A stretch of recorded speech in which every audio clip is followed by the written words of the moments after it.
Ang pihit niya guys, patras siya, no? Dun sa papunta sa likod na gulong. Ayan.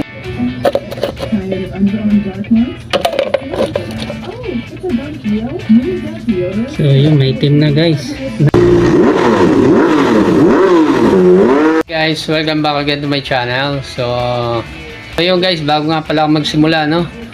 So kung hindi ka pa po nakapag-subscribe, like, share, comment, pakihit nyo lang po yung ating notification bell, paka-choose all.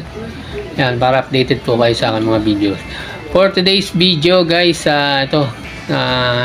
tuturo ko sa inyo kung paano mag-change oil ng ating motor. Itong Honda Click B3 or version 3. So ayun guys, sa mga nagabang po ng motovlog natin para sa ating mga Motomura serye, pakiabang-abangan nyo lang po, no? Medyo busy pa tayo ngayon.